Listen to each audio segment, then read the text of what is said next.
Do very, very well. Some time ago, I was at one of the Creative Buzz events at the Loft, and I got talking to Kim and to Chris and to Angela about some sort of Christmas thing. And I just thought there's somebody there on the high street that we should sort of involve. There's somebody we need to speak to hear from.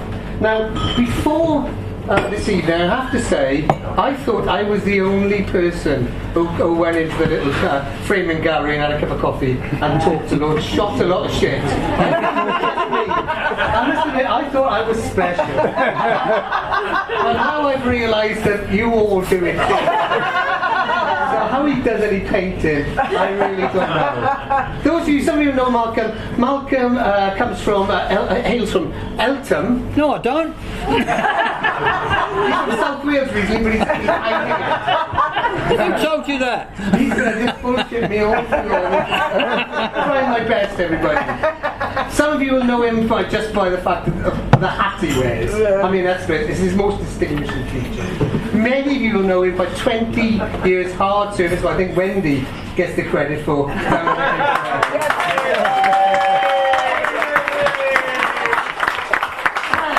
He's been hanging out at that shop since 1985. Many of you weren't alive when I know you won't. But 1985, I mean, that is duty and a talent song. No, some of you weren't. A bit slow in the talk. Would you please put your hands together and give a very warm welcome to MAHardy.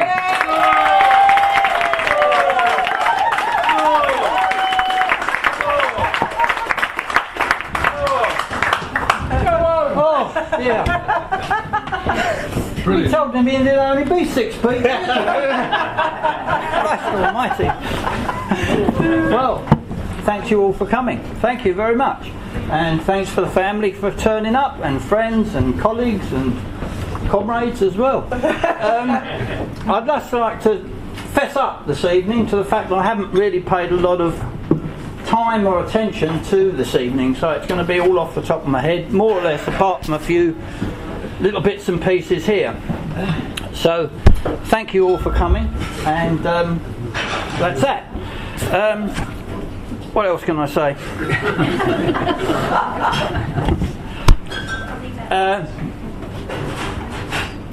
I have to say that this evening I'm a bit concerned about emotion, because this is an emotional subject for me. I always remember my grandmother, when she was alive, used to say it's enough to break the heart of a bloody elephant, this. And quite honestly, sometimes the subject I'm dealing with has that effect on me. So if I start crying, I must apologise. You're in the ground. when I get to Gauguin and Paul and Vincent van Gogh, it's a real killer.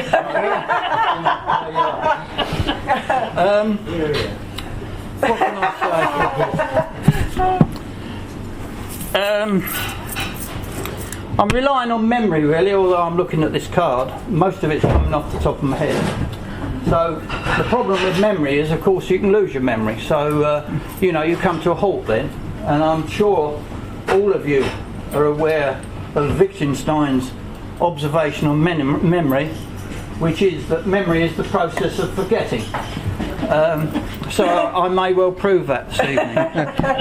So I'll leave it there.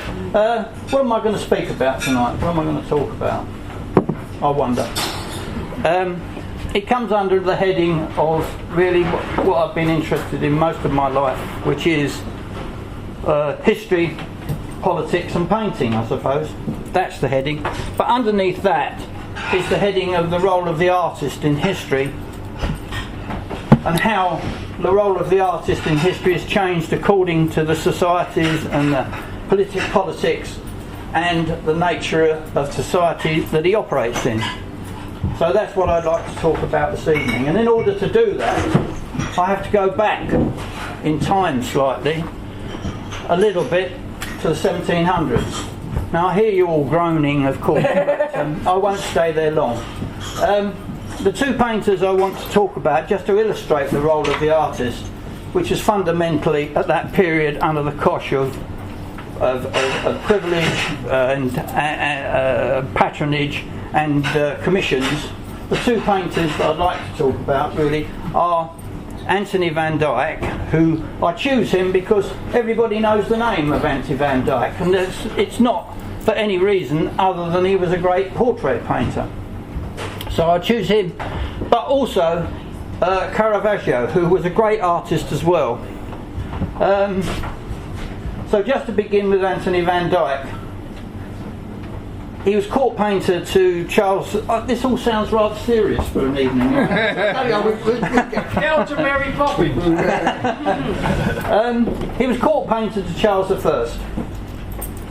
He arrived in England approximately 1632, and within a few years he was the most appealing, the most desirable artist in England for portraiture. I hope she agrees with me here. The other painter is Caravaggio, who arrived in Rome or Milan, I'm not quite certain, approximately the same period of time. So just to start with, what's his bloody name? Van Dyck, not to be confused with Van Gogh. He's a portrait painter. So, what is the role of portrait painting in the 17th century? What is the role of portrait painting? Is it important? Why is it? Well, it is important. Why is it so important? Essentially because the role of portrait painting is to reveal and describe and introduce the notion and the idea of power. Portrait painting is nothing to do with painting. It's nothing to do with aesthetics. It's nothing to do with entertainment. It's nothing to do with decoration. Big gold frames around people. It's nothing to do with any of these issues. They are all byproducts of portraiture, because portraiture is the means by which imagery reinforces power. And we see this even up to today. We understand in a different context that imagery reinforces power. It doesn't reinforce it in the way that Van Dyck would have reinforced power in 1632 or 1635 by the time he became court painter. But it reinforces power in an abstract fashion. Today the corporate world relies on the logo, which essentially is a portrait of an economic institution. It's the portrait of the corporate world, whether it be Courtaulds, Unilever, BP, Shell or anybody else. They all have their logo, and that is their portrait. Now it's not specific as it would have been for Van Dyck, because the corporate world essentially hides behind politics, it hides behind democracy. It's the power structure behind the curtain, behind this curtain of what would you culture. It hides behind the curtain of culture. So the portrait of the corporate world is a logo. It never defines anybody who is actually in power. It's a mystery. No one here would ever know anybody who's effectively in charge of the banks or the corporate world. So therefore the logo is a portrait of a mysterious and powerful organisation. The logo is an abstract. But there's nothing unusual about abstraction in terms of describing power and reinforcing an image for power. The flag does it all the time. It's been doing it for centuries. The Union Jack is effectively an abstract example of power. It flew over the British Empire, which covered 2/3 or 1/3 of the world. The sun never sat over the British Empire. But it was controlled, and the imagery of the British Empire was effectively the Union Jack. And the Union Jack represents power. Now it's very interesting because today the Union Jack still flies over Buckingham Palace. It still flies over the Houses of Parliament. It flies over the Bank of England. There's one place it doesn't fly over, and you'll never see it, and that's over the labour exchange. It never actually flies over the labour exchange, for the simple reason is that the unemployed have no power. So therefore imagery only effectively represents power. So if we go back to Van Dyck, his job was an advertising agent for power. He was a political campaigner for power on behalf of Charles I. Is this getting a bit too still? No, not at all. So, what is the role of portraiture? The role of portraiture is the role of politics. It's nothing to do with aesthetics. It's nothing to do, as I've said before, with decoration. It's all to do with delivering the image of authority.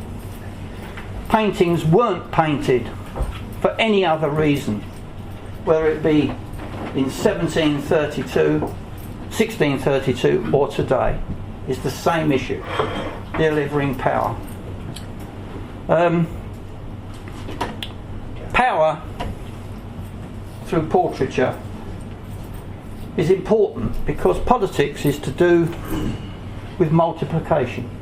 And if you go back to the period of Van Dyck, his job essentially was to multiply the image of Charles I, the court of Charles I. That was his job. And even if you are King of England, you're only one man. You can only be in one place at one time. And so therefore, the only way you can duplicate yourself is to have a portrait done. So if you're one man and you have a portrait done, you're two men. You're on the wall and you're sitting over there. If you have three portraits done, you're three men, and so forth and so forth. Until in the end you've had 20 portraits done, and they're all hanging in strategic positions around the comparable places, wherever they're needed. In this case, the court of Charles I. In strategic buildings, in strategic places. This is the role of portraiture, to deliver the idea, to deliver the political power. And of course, in the 17th century, there was no other means of doing it. There were no photographs, there was no technology. The only way you could deliver the image of authority was the easel painter. That's the only way it could be delivered. And the image is so important for us to understand that we only understand people through seeing them. You can never understand people just by their name. You can create a little bit of dialogue in the street. Do you know old Tom up the road there? He wears a flat cap and he's got a beard and he wears glasses. No, I don't know him. Yeah, but he walks past here every day. No, I don't know him, I've never seen him. That's the operative word. I don't know him because I've never seen him. And that's the role of portraiture, to be seen, for power to be seen. It's like justice, it's no good existing, it has to be seen to exist. And that's the role of power allied to portraiture. Now you might say, why was Van Dyck so popular?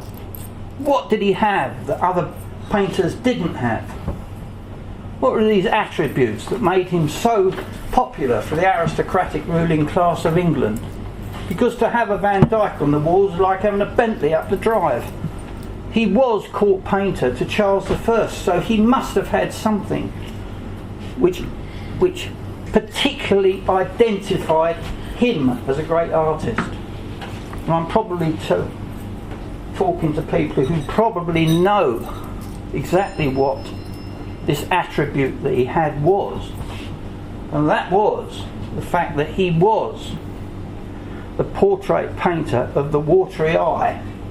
He could paint an eye like a pool in your garden. If you look at Van Dyck's eyes in portraits, they convey the essence of being alive. They convey all the characteristics of being human. Now this is very interesting when it comes to politics, Because politics is always the process of confusion. It's always a process of deception. It's always the process of misleading people, leading them in all sorts of different directions. So they're all arguing with one another, and we call it democracy. That's what we call democracy, is arguing about things problems we never solve. That's the process. It's a deception. So therefore, when we think in terms of the painting of the eye, it's a deceptive process. Because what it does, it effectively allows the artist, in this case Anthony van Dyck, to deliver a character to a tyrant that he doesn't possess.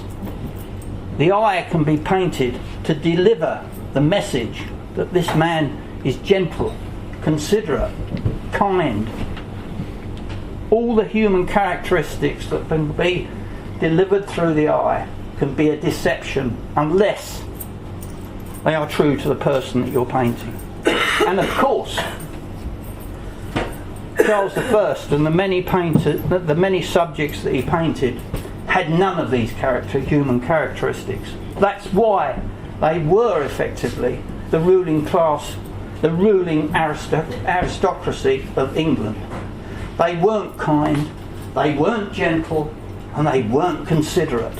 In fact, they were tyrants, they were bullies, they were self-opinionated thugs who actually only gained power through their own complete indifference to other people. That's how the ruling class of England becomes the ruling class of England. Through violence and indifference and inhumanity. So therefore, you've got Van Dyck, whose job is to instill humanity into a portrait of a man that possesses none. This is the role of Van Dyck. He's a campaign manager. He's a campaign manager. He's a campaign manager. He's an advertising agent. That's all he was. He wasn't called upon to think for himself. He wasn't called upon to make changes. He wasn't called upon to have imagination. He was called upon to deliver the lie. And that's what he delivered. The lie of the eye. The eye is interesting because it's a metaphor for so many things. When times get dark, the eye begins to see. The eye is the window of the soul. The eye is the means by which you communicate with somebody. When you meet the tragedy of a blind person, you feel as though you're only half in contact with this person because they can't see you and you can't see them. And so therefore the connection is blunted. It doesn't exist. They hide behind a curtain. They're in another room somewhere. So the eye conveys everything. And to the portrait painter, this is incredibly important and particularly important if you want to deceive the viewer of the eye, of the portrait. I mean, you may say, well, if that's the only tool in his box, what else did Van Dyck have? What else made him a great artist? A great convenience to the power structure. What else could he deliver in the way of deception? Well, it's okay presenting a tyrant as a gentle, kind, considerate old man. That's not good enough. You have to have the dualism in a portrait, which is identified as humanity and inhumanity.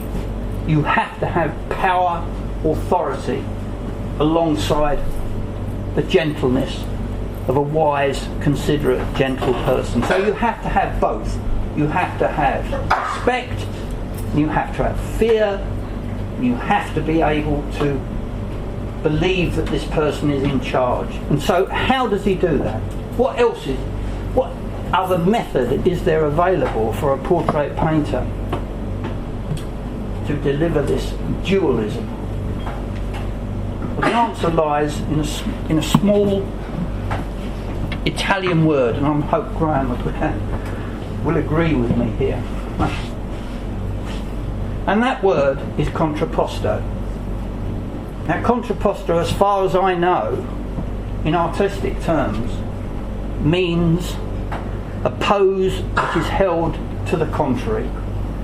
It's a pose which imposes yourself upon other people. It's an exaggerated pose which declares that I'm important and you're not. It's a manner of holding yourself that suggests that I'm in charge and you're not. It's a classic class position. The manner in which you hold yourself says that I'm important. This is what I think of me, and I think very little of you. So therefore it's a political mechanism for power, really. And it comes back to the same place. Everything revolves back to the issue of power through portraiture. And in 1638, Anthony van Dyck painted a portrait of two young cavaliers. One was called Lord Bernard, and the other one was called Lord John. And this portrait demonstrates contrapposto, the posing of arrogance, the imposition of arrogance through what I would call the anatomical politics of posture. This portrait is a full length, as far as I know, it's a full length portrait of these two young cavaliers, 1638, just before the English Civil War. Now, at the time they were on the make, on the time they were networking, at the time these two young cavaliers are carving a future for themselves in the court of Charles I.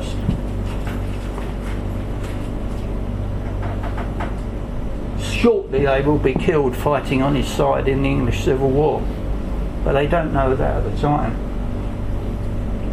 And shortly Charles I will have his head cut off. But that's the only way you can shut the bugger up. No, it's true. So they're on the losing side, but effectively they think they're the winners in 1638. And contrapposto, I haven't got a painting. I didn't want any paintings tonight. I didn't want any, because I wanted to just describe them. I think it's more effective. If I put a painting up there, you can see it. What do I need to say now? So, these two young lads who are on the make, they're dressed as cavaliers, you would imagine, with their hats and their wigs and their front.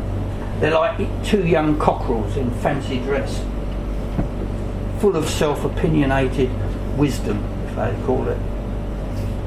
So how do they stand? I'll have to demonstrate it.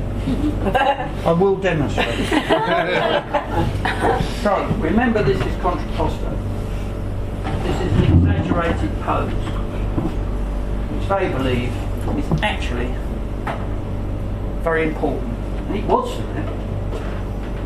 So, the first thing you have to do is get the head in the right position, which is up. Because as soon as you're looking up, the psychology is that you're looking down on whoever you're with. That's the psychology. So, you put your foot up like this, because that means you've got it on the neck of somebody. That means you're in control. That's what that means. You hold yourself somewhat like this. You put your head up. Now this is not the watering eye posture. This is not the watering eye posture. This is, you want trouble. I can give it to you. So that's it.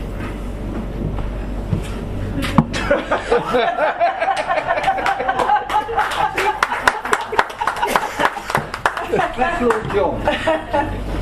This is Lord Bernard. And this is Lord Bernard. Rather effeminate, but similar.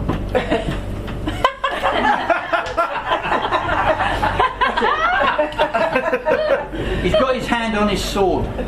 and he's also got a baton. Now what that means in effect is that I'm armed. This is not a theatrical attachment here. Swords are to be used. People look at an image like this and think the sword is just a theatrical attachment. It's not. Because if you aggravate this man, or in any way challenge him, his class power and his class position, That's fine. he'll give you a thorough good beating with his stick. He will. Or effectively he'll draw his sword and run you through. So therefore, the image of the sword and the baton is not for effect. It's to tell you that I'm armed and I'm dangerous. So this is Lord Bernard. Now it's interesting that you laugh at me when I stand in the manner of these two people, because what you're doing is you're falling into the trap that Van Dyck pulled on you in 1638. Because I'll tell you this, only once, only once, I don't repeat myself. If I took you to the Courtauld Institute, or the Natural Portrait Gallery, where this portrait of Lord Bernard and Lord John hangs, and I said, come on, here it is, let's go through the gallery. And you followed me, and I said to all of you here, there it is, there it is. What would you do? You wouldn't do anything. And the significance of this, the political significance of this, is the fact that you wouldn't laugh at it. Because I haven't heard belly laughs in these sorts of galleries, and I've seen many of these types of paintings.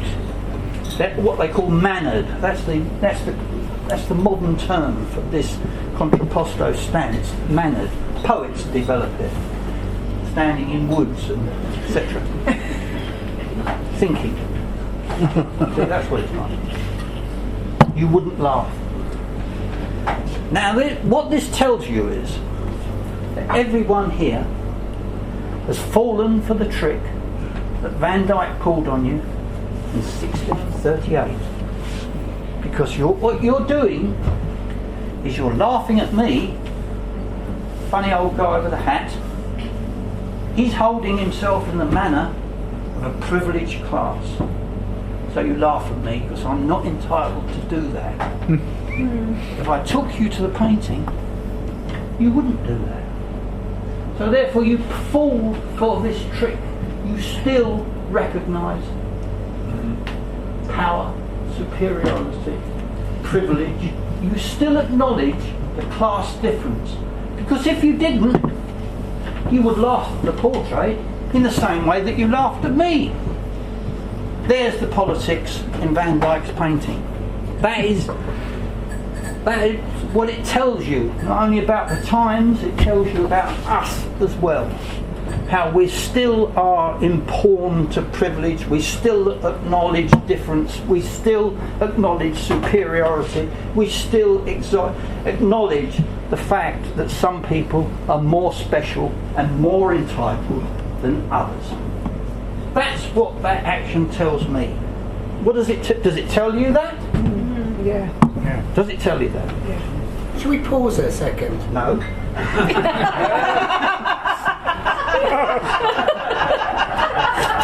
I'm going to just throw it out there to see what questions, what comments people have. Okay. I want to get on to Caravaggio. Yes. Want to get on this? Where's one? There's this. Anyone else? What else? Malcolm, I have a question. I just wonder whether 400 years later, looking at that picture, in a different environment, different culture, different political world, geopolitical world, and you didn't laugh at it, I don't think that's significant.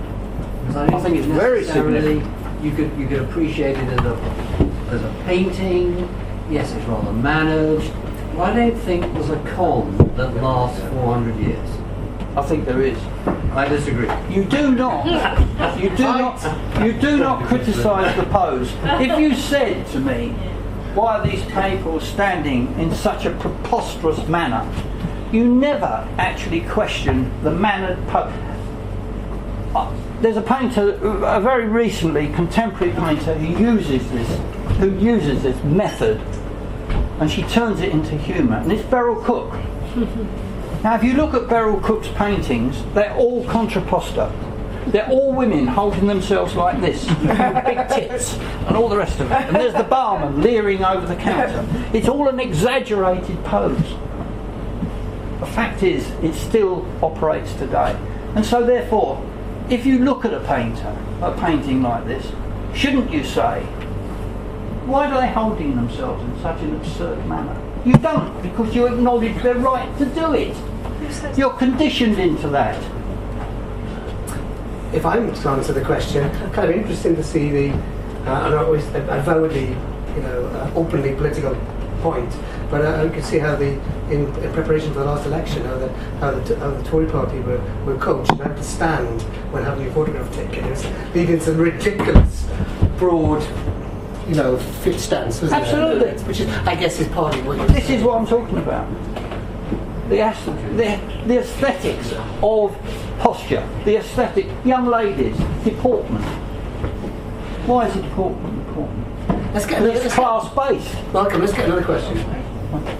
Good. Can we get back to Rembrandt, because you had a really beautiful flow to what you were saying. Rembrandt. Sorry, not Rembrandt. Van Dyck. Van Dyck. Because you got me really following where you were, and I accept, the nuances of different opinions, but to me you seem to have been interrupted when you were in kind of full flow, and I would have liked to have heard you continue with what you were saying before it gets kind of dissipated, we lose the end bit. I can't remember where I was. Talking about going from Van Dyck to Caravaggio. Van Dyck to Caravaggio. You were taking us to the gallery and you were showing us the painting. Taking you to the gallery and showing you painting. Well, yes, follow me. Look here it is. Here it is. You do nothing. You do nothing. You don't criticise it.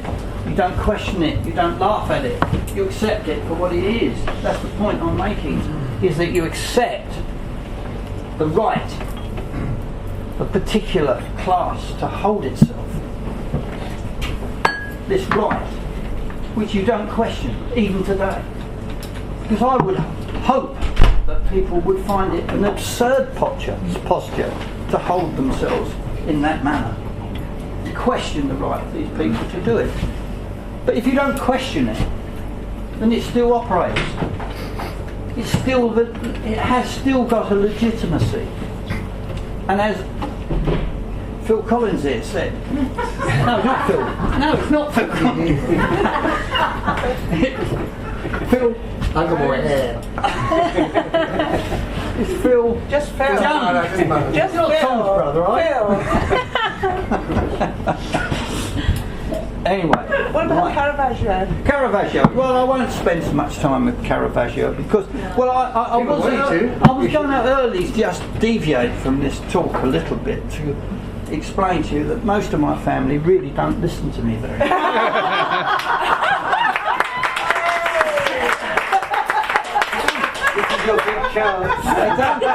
Once and once only. Malcolm, once and once only. When I'm at home with them, they usually say one of two things: shut up or get to the point. That's what they say. Get to the point. Oh, yeah. Get to the point. I said, she's already mouthing it to me. Get to the point. I said to her a couple of days ago, I said, I saw your friend Joe down the town. Get to the point. Get to the point. That's true. They learn from you. Yeah, If I phone him up, he said, hello, is that Get you, back to Dad? the talk. One of us. Anyway, there we go. Get to the point. Is him up there? If I say anything, mind your business. Get on with it. How are you, John? Very well, thank you. Caravaggio. Caravaggio, same period. Milan or Rome, same period, 1650. The point I'm trying to make here is that painters do not operate under their own terms and conditions. They operate under the auspices of privilege and power in the form of patronage and commissions. That's the only method. It's the only method they have of earning a living, to recreate the images, the aesthetics of the aristocratic class. They impose the cosh of privilege on the artist. The artist in this period, the 17th century, is nothing to do with the artist that we would meet in Paris in 1850. An urbane, radical, a revolutionary, a romantic. Artists in the 1700s possessed none of these qualities, because if they did, they wouldn't operate. So therefore, Caravaggio. Misconception with Caravaggio. He painted in Milan or Rome in approximately the same time as Van Dyck did in London. He was a rebel, a romantic, a revolutionary in some senses, unreliable, but a great artist, and commissioned by the Catholic Church to produce altarpieces for many Catholic churches. His life was short. Eventually, through his drinking and partying and etc., he eventually murdered someone in a fight, and he died in 1638. I think he was 38. But the thing with Caravaggio is, for all his paintings, he was described as homosexual. Not that that's anything to be concerned about today, but in his day it was. Why was he described as a homosexual? Because he introduced into his paintings many young naked boys. So it's always automatically assumed he was homosexual. Now I don't know whether he was or whether he wasn't, but it's an unfair description, because all of his paintings were commissioned by Catholic cardinals. That's the truth.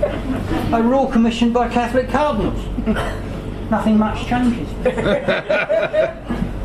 So he didn't paint under his own terms and conditions.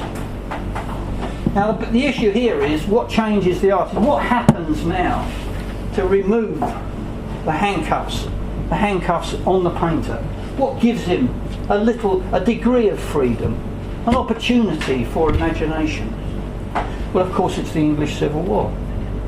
1638, 1640, we're into the English Civil War. Now don't pin me down to a particular year or such like, but as I said, Lord John and Lord Bernard were killed fighting on the side of Charles I, and he was beheaded, so that's that. But the thing with Charles I, he was a great Marxist. He understood that within feudal society, which is effectively what he governed, within feudal society there was a developing and burgeoning and embryonic class called the merchant class. A mercantile economy was growing within an old feudal economy, and the obstacles that the court of Charles I put in the way of the growth and development of business, call it business, it was the business of traders, merchants, created in the end the tensions that brought about the English Civil War, because the merchant was interested in money. The aristocracy was interested in the display of land, hunting grounds, palaces, castles. The aristocracy is interested in displaying their wealth. The merchant isn't. He's interested in money. And the way you do deals with money is not to reveal how much you've got. That's the way it works. So money is very convenient for the merchant class because it's transportable, it's hideable, it's anonymous. Even today, you meet a wealthy man, you don't know how much wealth he's got. You don't look into his bank account. You have no knowledge as to how wealthy this man is. So when the merchant class does a deal, it's very convenient to have a money economy. And this is what happens after the English Civil War. And how does that affect the artist? It affects him to this extent. There's a new purchasing power on the street. The painter is not under the cosh totally of the commission and the patronage of the aristocracy. Suddenly there's 180 degrees reversal almost of his situation, because suddenly, because there's a purchasing power on the street, paintings become commodities. This is the essence of nascent capitalism. It turns an economy from a rural economy into a developing industrial economy. Not quickly, but eventually. And these are the seeds of revolution that bring about the English Civil War, which was successfully completed by Cromwell. And you could very well argue if Cromwell had not defeated Charles I, we would not have an industrial revolution. That's only one aspect of it. But how does this affect the artist? He can suddenly paint pictures that previously he was only instructed to paint. He painted under the auspices of the ruling class. If they don't commission him, he doesn't paint. Now, suddenly, he's open to the market. He can paint a picture and see if somebody wants to buy it. That's a big difference. That's a freedom to imagine what the public may want. Turns him eventually into a commercial artist, as we understand what commercial art is today. Art produced for the market. And it begins there after the English Civil War. So this is the opportunity he is given. Why are paintings so popular at this period? Because the petty bourgeois merchant is a travelling man. He travels, he does deals, he does business in foreign countries. And all of us translate our lives through aesthetics. It's the aesthetics of life that make us what we are. And of course this is no different for a new burgeoning ruling class. They want to demonstrate that they have just arrived. And what better way for a merchant to describe his way of life than to buy landscapes? The landscape painting becomes incredibly popular because it's a talking point when you go to the townhouse of a merchant, banker, whatever he may be. It's a talking point. It reflects his life. He's got a painting of the Highlands. He's got a painting of Venice. He's bought a Canaletto. It tells you that this man is a man of the world. He is urbane. He has experience of doing deals. He's been abroad. He may be able to talk speak more than one language. He may have to in order to do business in foreign lands. But the essence of this is that you walk into his townhouse and it's full of pictures because they're a mirror of him. And everything that he is reflected on the wall. But what other means has he got of doing this? Printing is not particularly prevalent, it's not particularly sophisticated. Books, well, you can have a book on the shelf, but nobody's going to whip it off the shelf and read it in your company, are they? It's a private experience. Paintings are a public experience, and to that extent they are a talking point. and they reflect the person who has them on the wall in their house. That's how paintings become incredibly important. But equally, what's important here at this period of time is the fact that in 1680, after the end of the English Civil War, the stock exchange is formed. Now this is incredibly important because it's financiers, moneylenders, entrepreneurs, merchants that gather together in the coffee houses and drinking parlours of London and form the British Stock Exchange. Now that's the mechanism, it's the engine, it's the way in which capitalism gradually develops. Not the capitalism that we understand, but it's the beginning, it's the embryonic form of a business process that will deliver, as I said before, the Industrial Revolution, and it will deliver our consumer economy in the end, which is today.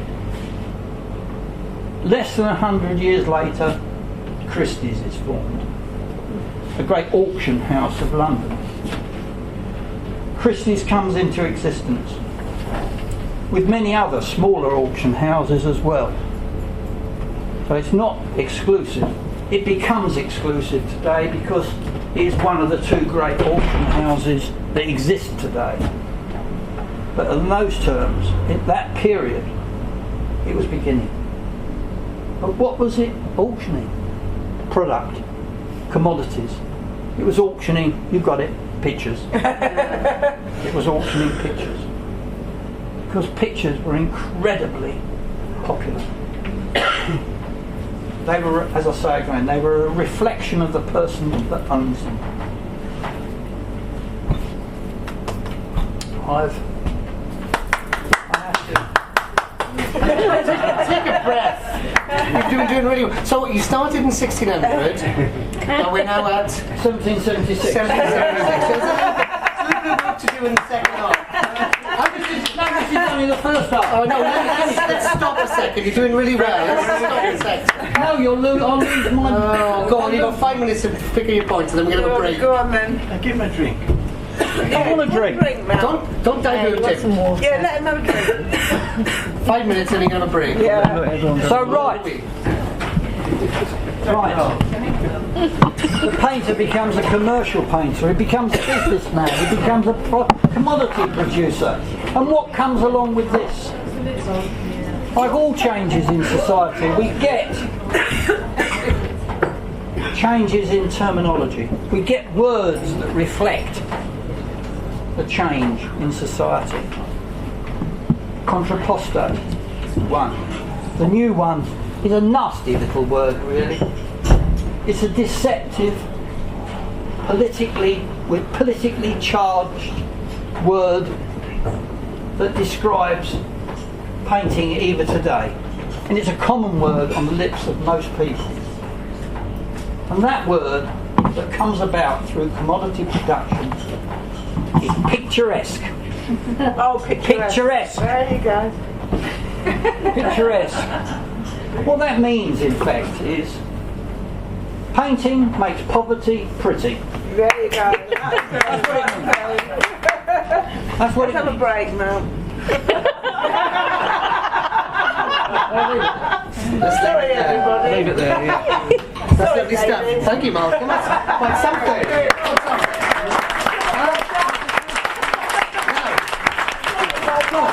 So hold on. We're only at, sorry, we're at 17 something, so it's early days here. And what I'm going to suggest that we do, what we can do, so we're going to have a 10-minute break, we drink, etc. I've lost all the Tories. They've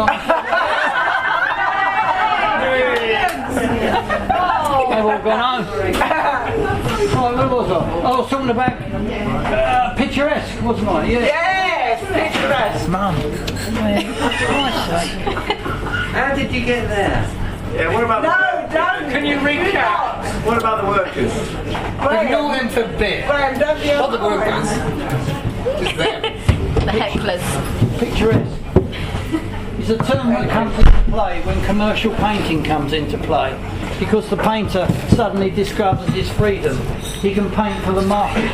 He isn't told what to paint. He can paint something and see if somebody wants to buy it. 180 degrees reversal of his previous situation. His painting becomes commodity. Shops grow up called galleries. So he can choose what he paints, with the proviso, of course, that he could sell it, which of course is exactly the same situation today. This carries forward in today. Commercial painting, can you sell it? That's the restrictions that are placed upon him. Commercial restrictions again. So and this is where the whole concept of picturesque comes into play, because he's painting pictures that people will like. Well, of course, he's painting pictures for people that can afford to buy them, and that happens to be the petit bourgeois class growing. So therefore it massages their conscience, this picturesque view of rural bucolic life, this pastoral scene. I could describe a picturesque painting, a typical picturesque painting, which is of a shepherd on the hillside, perhaps the South Downs. He appears to be happy, you know, he's in the sunlight, he's got his dog, he's got his pipe, and he's watching the sheep that he's tending down in the hollow. They're grazing. Everything in the world looks loads of it. Look, seems lovely. The birds are singing, the breeze is blowing, and the light is, and the sunlight is chasing the clouds across the hills. Everything's wonderful. Who wouldn't want to be him? Well, the fact of the matter is, of course, he's there all night. They don't show you that part of this picturesque painting where he's there all night. His job is to protect the sheep from rustlers, wild dogs falling in ditches, drifting away, whatever it may be. So therefore, if he starts off in the afternoon with 30 sheep, and in the morning he's got 29, he actually owns. He has to replay the difference. That's his job. And so this is a picturesque scene. At the end of the night on the downs on his own, he wanders back through a dusty pink track, and he stops at a 5-bar gate, and he puts his foot up on a 5-bar gate, and he appears to be in a state of euphoria, smoking his pipe, looking at the downs across a field. What a wonderful sight. You know, what good this life of trouble and care without the time to stand and stare. That's the sort of image that he gives. But of course he's stopped at the fibre gate because he's got bloody arthritis. That's the reason. He's freezing cold. He can't go home because if he gets into bed, there's a hole in the roof and the bed's damp and it's full of kids shouting and screaming. So this is a reinterpretation of a picturesque view. So that's that, and that is the essence of the picturesque. The lie about jolly old England, the lie about country life, the lie about how attractive the country life can be. Jolly locals. And of course, this is very convenient for the Victorian bourgeoisie, the Victorian employer, the Victorian middle class, upper class, because it massages their conscience. They live in the town, in a secure environment. Their children are well fed. They've got a secure roof over their head. And of course, it satisfies them to believe that this picturesque view of country life is the truth. They don't have to worry about the peasants. They live a lovely life. That's the lie. That's the picturesque lie. And if anybody has ever seen a sepia photograph of a Victorian living room, of a professional man's living room in the town, you'll quickly realise that the Victorian fashion was to have pictures from skirting board to ceiling. That was the style, because it essentially reinforced their hypocrisy. It reinforced their lie. It reinforced their deceit of themselves, their self-inflicted illusion that they wanted to believe, which was country life is wonderful because it's convenient for them. So that's the role of picturesque. David's laughing, look at him there. He either disagrees or whatever. That's the role of the picturesque. Anybody who's got one should burn it because it's a total lie. It is. The Victorians love it. They love it. So therefore, we have to roll through the Victorian age and transport ourselves to Paris to get in touch with anything that's got anything to do with realism. And in 1818, social realism, because art never stands still. And despite the fact that in Paris in 1850 we have salon painters who are flattering and clapping to the lifestyle of the bourgeoisie, they're painting pictures by Tissot. We've sold them. Prints by Tissot. And the typical print by Tissot would be carriages arriving at opera houses, restaurants, theatres. And who gets out of the carriages? Top-hatted men with lovely ladies on their arm. Now this is a portrait of the upper middle class. And this is not a lie, because essentially it was the truth. But it's a sycophantic distortion of the nature of society, really, because it eliminates the possibility of the poor. It never describes them. But in 1818, somebody comes along called Gustave Courbet, and he paints a definitive picture of social realism, which is called The Stonebreakers.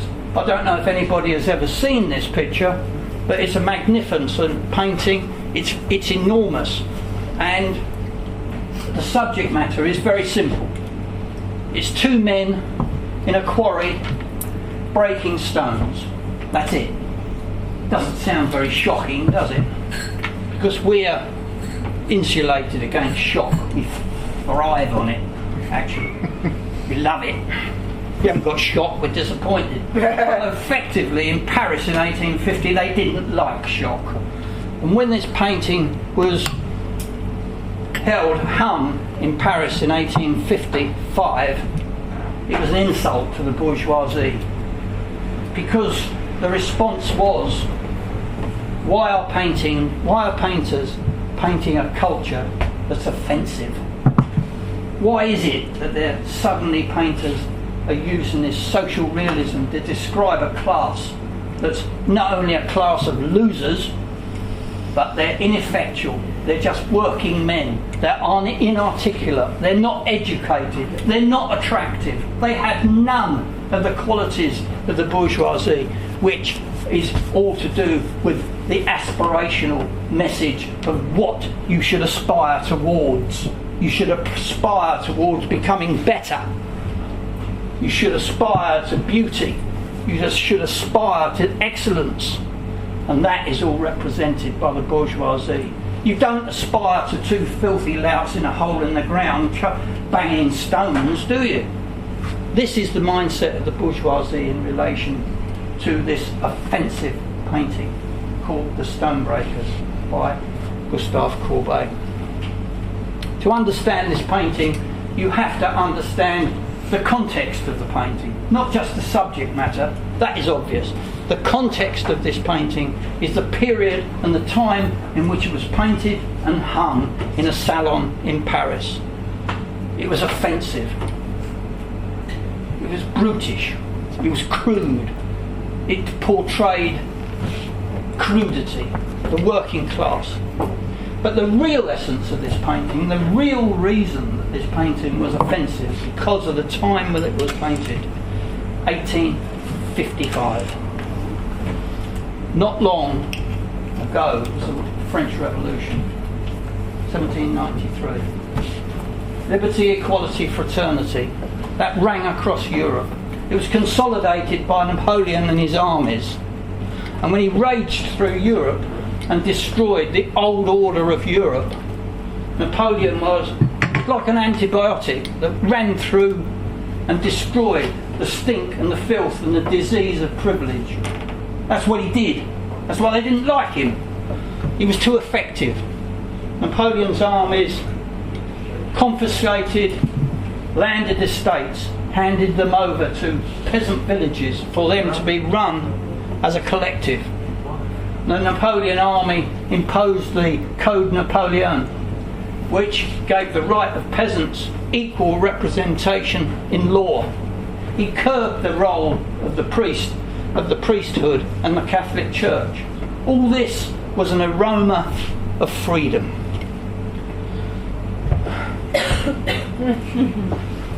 Paintings. This context is important with paintings. Anybody can look at a painting, understand it. That's the issue. So this painting is painted within the context of this period. This period was also a period when Karl Marx was writing Das Kapital. Communist Manifesto had been published and was selling incredibly well.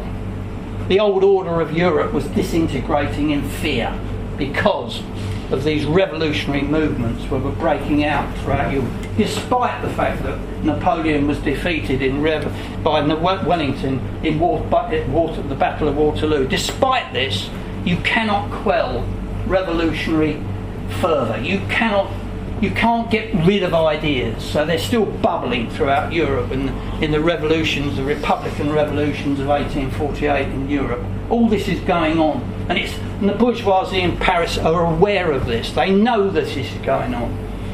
Trade unions are forming out of the Industrial Revolution in England, and more than this, a little known fact is the fact that the first Working Man's International was being formed, and the first meeting was being held by Karl Marx and Frederick Engels in Manchester. I'm not certain if it was Manchester, Soho or the East End of London, but the first International Working Man's Organisation meeting was held. And what's the polemic of this organisation? The message is, taken straight from the Communist Manifesto, is that working men have more in common with one another than they ever have with their employers. And if you take as an example miners, Welsh miners, French miners, German miners, they all have more in common with one another than they ever have or ever have had with mine owners. Because mine owners reduce their wages, they condemn their families to poverty, and if you look at Welsh miners as an example, the coal that came out, dug out by Welsh miners, fuelled the British Empire. And yet Welsh miners, the mine owners, accumulated vast fortunes on coal, because coal created steam, and steam creates power. Steam engines, steam ships. That was the essence of the British Empire. But what do the miners get? Their kids get rickets, their fathers get pneumoconiosis, and at the end of a life half a mile under the ground, they die with nothing. Their families are condemned to poverty, and the mine owner accumulates an empire of wealth. That's what they get. So this is the context of the Stonebreakers. This is what this painting is talking about. This painting says, once again, it's a painting of an elderly man in a stone quarry and a young man in a stone quarry. The young man is dragging bricks out of focus, out of shot. The main character in this painting is the older man on his knees breaking up stones. What this picture says for the period is this.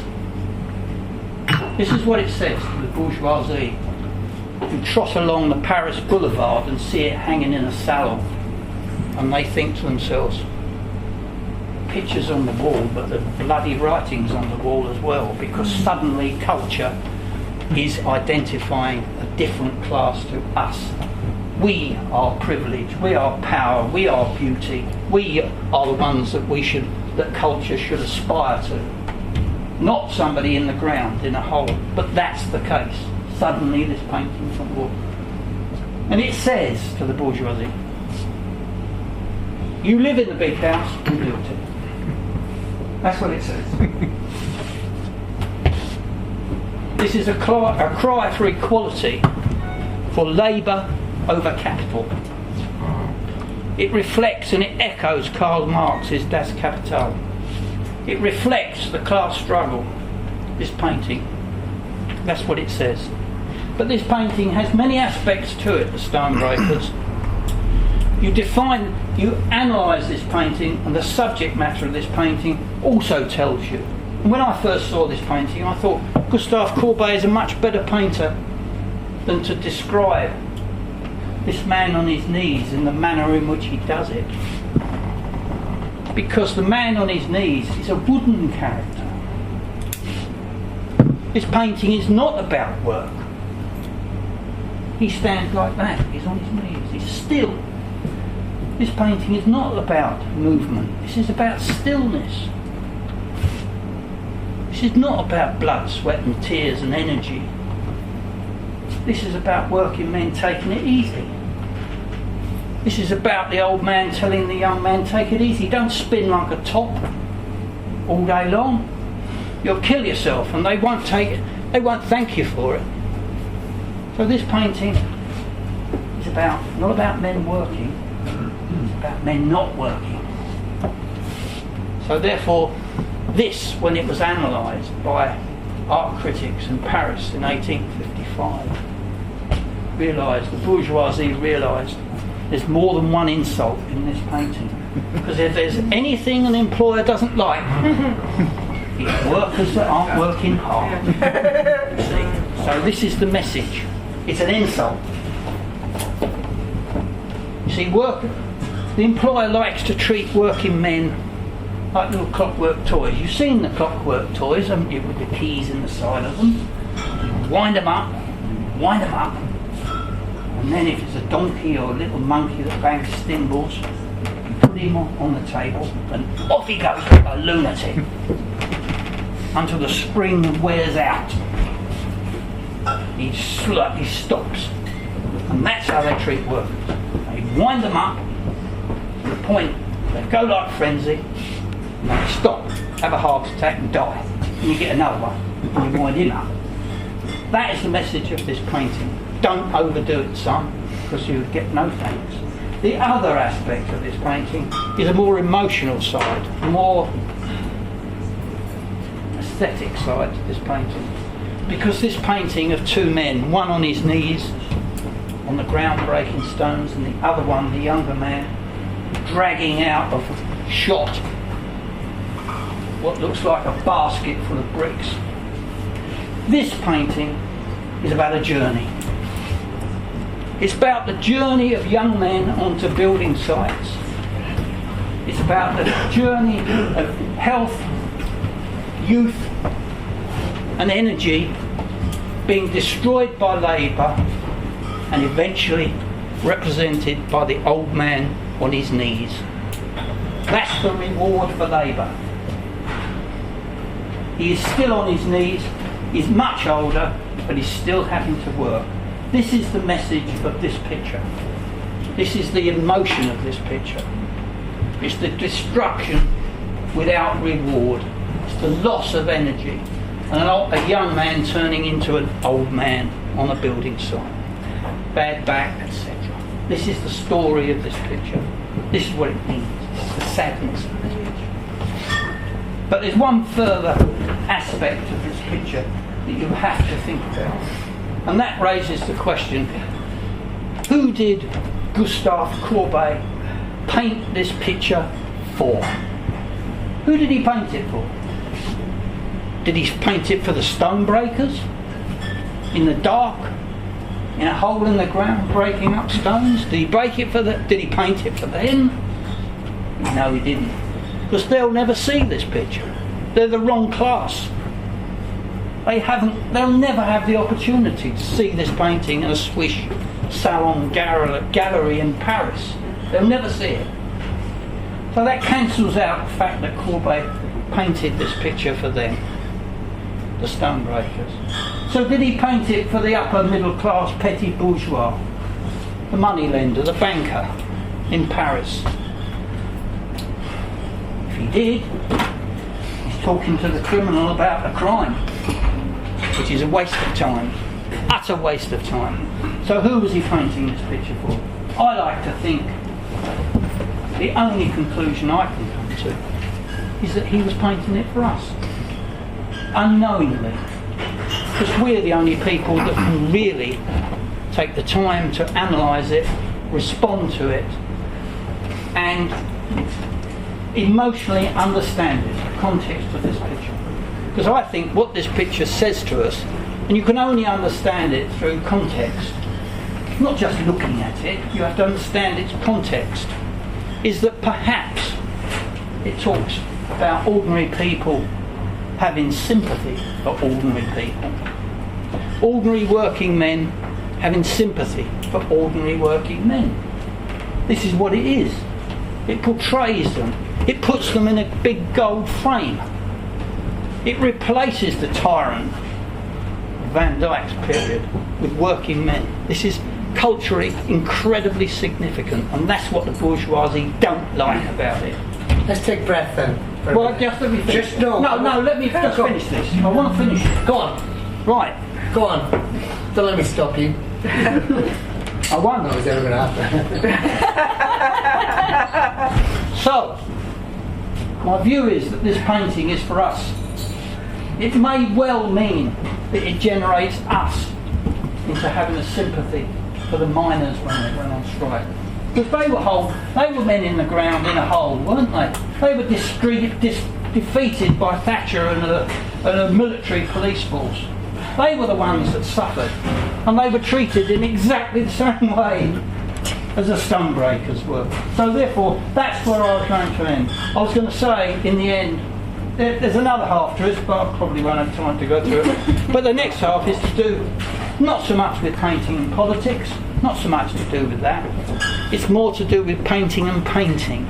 How it is that painters take over the craft of painting, and painting leaves behind the ideology, the politics.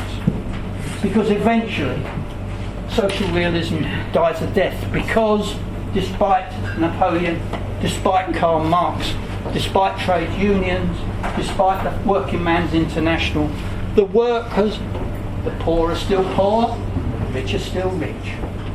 And so therefore it brings down the curtain on this period, and you restart the attitude to painting and art with Van Gogh and Gauguin in 1890. Thank you.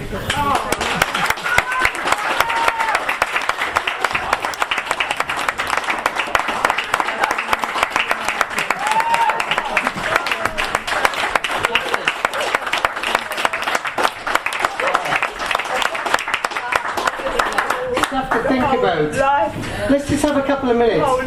Comments, questions to Malcolm. Just come over here a little bit so we can see it. Yeah, why put it if you want to show him up? That's my comment. Why do it? Why try and show him up? I wasn't trying to. Well, yeah, Oh, well, I'm sorry. I'm sorry you feel that way, Sean. I was trying to get to the end of the evening, wish I could talk to you about the family. What are the comments you have? Tom? Where'd you get your hat? Any serious comments? Phenomenal. Let me ask. Really nice. Let me ask you, man. So why? Where's Sean? Cheers, Sean. Are you suggesting, for example, that it's photography that leads to the end of the power of social realism, or are you suggesting? So is it technology? Or is it the political analysis you're giving to why social realism lost its edge? If that's I think all art always tries to change the world. Can you stand up now? The aim of all art, whatever school of thought, whatever it be, social realism, whatever, the role of art is to change us. That's what the role of that's why Zola writes. That's why Dickens writes. That's why Tolstoy writes. That's why painters paint, and why poets write poetry. It's not the end result. It's a means to an end. And the end should be the ability of us to learn from art, learn the art of living with one another. Because all art is only an instruction manual. That's all it is about how we should deal and treat one another. And we've failed to live up to it.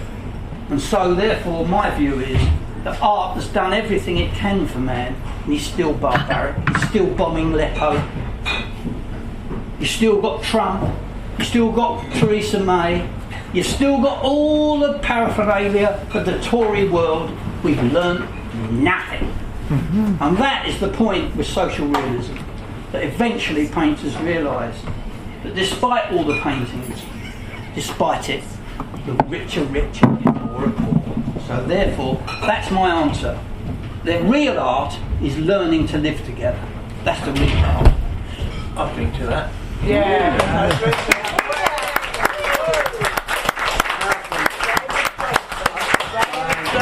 really liked your conclusion about who was Courbet painting his picture for, and he's painting it for an audience in the future. Yes. The interesting thing about that is he's painting it for an imaginary we, an imaginary us, that doesn't actually exist at the time. Where does that come from in the artist? Where does not only politically, like, you know, there's an imaginary but also, as you well described it, brilliantly described, the actual painting itself. Where does that come from? The being able to create that, the forms, the colours, the textures that he does to create that. Well, that I would say that Courbet's painting rather, and this is the point I wanted to make in the second half, was effectively the style of painting, whether you go back to Van Dyck 1632, or whether you come forward to Gustave Courbet in 1850, the style and the manner and the feel of the painting is no different. It's only when you get to the beginnings of the 20th century and painters become disillusioned with trying to change the world through imagery that they become interested in painting for its own sake. And that's when we begin to get in touch with the painting that we understand to be painting. So you develop an approach to painting which is surrealism, expressionism, impressionism, cubism, futurism. All the isms come about directly after this period in rapid sequence, and so therefore painting begins to be interested in painting. And of course the genius of this, the inspiration of the 20th century, is Vincent van Gogh, because he is a painter who says to Gauguin, what's important, ideas or paint? Do you want to make the tree look like a tree with paint, or do you want to make the tree look like paint with paint? And that leads directly right up to Jackson Pollock.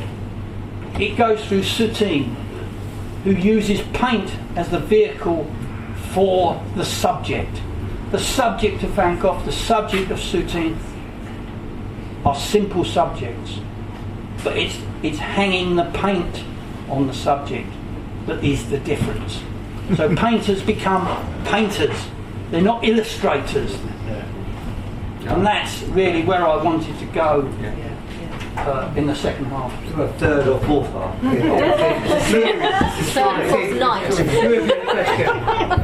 Well, I was going to say, was it like it was Courbet? I mean, he was the audience. It's to do with a great capacity for idealism. And ideals can never be achieved, but idealism lights the way for a greater society. And I think that's where Courbet is. And his idealism was great us out. And as you're talking about, the late contemporary era, and they're all to do with challenging and breaking up perceptions of things. Absolutely. All those modern movements. I would have liked to have extended it to the role, because I think the Battle of Arles, which took place in Arles between Van Gogh and Gauguin, was a fundamental division and furrow that was actually driven straight through the 20th century, because Gauguin talks about painting as being the vehicle of ideas, the vehicle of imagination. He actually develops he was the first conceptual artist, and this is where he falls out with Van Gogh, because Van Gogh believes that paint is the issue with painting, not ideas, and that's why Van Gogh only paints very simple scenes. He paints simple scenes. So had he not used paint the way he did, his paintings would have no real merit whatsoever, because he painted cypress trees, he painted cornfields, he painted peasants. Well, so did Millet. He painted all that, but he didn't paint it the way Van Gogh did. And when you stand in front of a Van Gogh painting, the method and the means of delivering paint to that canvas tells you almost that Van Gogh is standing next to you, and he's saying to you, see how I painted that tree? See how I've painted that tree? See the colour and the brushwork I've used? Because everything is on the surface. Van Gogh's paintings are manuals as to how to paint. Look at Turner. There's no evidence of how he painted. He's hiding behind the canvas. He doesn't step out from the canvas beside you and say, see how I did that, the way Van Gogh does. But Van Gogh's doing more than just that. Well, of course he is, but the essence of what he's doing, the difference of what he's doing, is he's showing you how he painted the picture. The brush strokes are evident. The direction of the brush strokes are evident. The thickness of the paint, the subject matter. You can stand in front of Van Gogh painting and you can touch a brush stroke. You can identify Tuesday afternoon in 1895 at 3:30, he put that brushstroke on that canvas. You can touch it. The tick-tock of his life, the tick-tock of his time is distilled within one single brushstroke, and that one single brushstroke is evident. There it is, because all of his painting is like that. It tells you about him all the time. I think Turner, though, when he gave up trying to copy everybody else, did actually start to really get into the paint. I think he did. I agree, he was ahead of his time, Turner, really, in the way he was so impressionistic. He stopped doing the actual, he became a lot kind of softer with his kind of... Yeah, but the problem with Turner is he uses soft brushes. Yeah. He doesn't tell you anything about what he's doing. He's not there. Okay, let's go around one-to-one conversations. Guys, if you're going to cheerio, have a good running. That's okay. No, cheers. Thanks for coming. Tom, you had a question. I just want to say, David Hockney, who's a right-wing, politically right-wing painter, or a politically right-wing person who paints paintings, his analysis of the difference between the look of paintings since the 15th century and the 19th century is that they started using lenses in the 15th century, and they stopped using. They started using lenses in the 15th century, and in the 19th century they got utterly sick of it. Thought, why must we keep every little piece of the picture in focus? And all this. So it was an aesthetic, not a political analysis of the difference between the look of modern and old art. And I wondered what your view of that opinion was. Well, if it's correct, it's correct. But I think what comes into play, the whole notion of painting, is that is the old statement: art for art's sake, but money for Christ's sake. And this is the approach of artists. They're no longer. They're exploring the nature of painting. That's why there's so many different schools of painting in rapid succession, one after another, in a very short period of time. And so therefore I know Hockney is great at analysing the technology and the techniques of painting. I know he's wonderful at that, but essentially I think it has no real merit. So it's trickery, is it? Well, so what? Is it trickery that he uses lenses? Does Vermeer use this technique by which he can paint? You see, it's just an aesthetic, that's all it is. It has no soul, no bollocks and no balls to it whatsoever. It's meaningless. I mean, it's meaningless. You know. I'm agreeing with you on lots of this, but there's this kind of a bit of a refrain of it's just aesthetic. I'm just a bit anxious about that because I think the aesthetic's quite important. Oh, of course it is. I mean, Van Gogh's painting is an aesthetic. He was told he was crude. He wasn't a painter. He had no abilities whatsoever. He was a charlatan. He painted in a manner that was offensive to anybody who could paint. And yet, ironically, the aesthetics of Van Gogh, 6 months after he shot himself in a cornfield, he was considered a genius. So why do you say when you're talking about Vermeer, it's just an aesthetic? No, I'm not talking about Vermeer, I'm talking about Hockney's analysis of all this sort of thing, because I don't think art has got anything to do with that sort of technology, that sort of technical analogy. No, the Vermeer is there. The painting is there. Why don't you accept it for what it is? Why do you have to reinterpret it in terms of how it's done?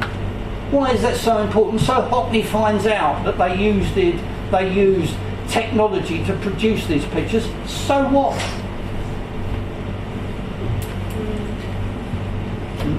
And also, can I say the way that Malcolm talks about Van Gogh's paintings, if you don't think he was talking about the aesthetic in the language he used, which brought his peers, then you can't be listening to him. He clearly appreciates the aesthetic.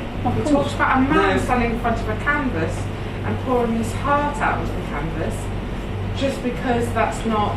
I don't know. I don't see how you can't hear the That's words. right.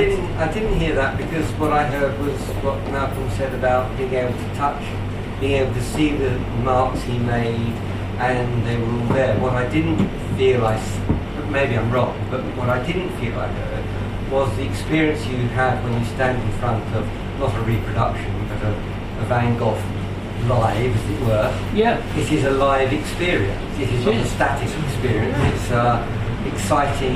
Do you think it's more of an experience than standing in front of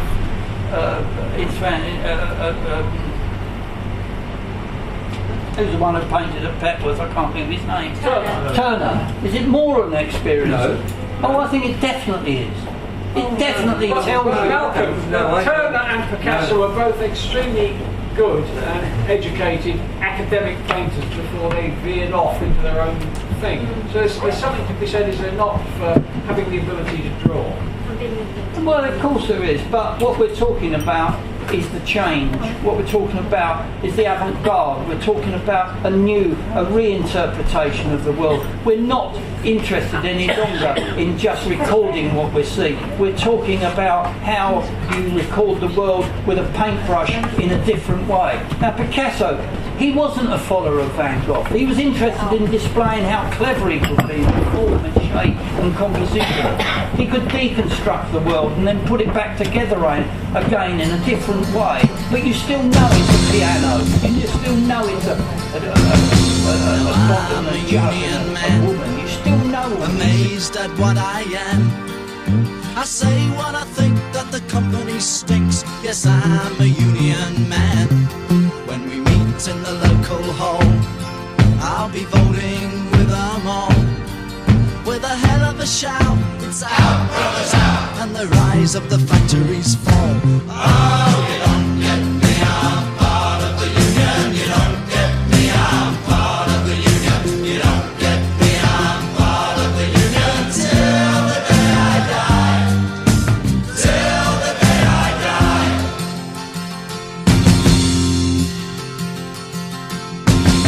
As a union man, I'm wise to the lies of the company spies, and I don't get fooled by the factory rules, 'cause I always read between the lines, and I always get my way if I strike for higher pay.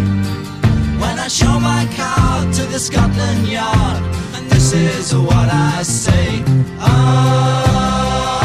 you don't get me, I'm part of the union. You don't get me, I'm part of the union. You don't get me, I'm part of the union. Till the day I die. Till the day I die.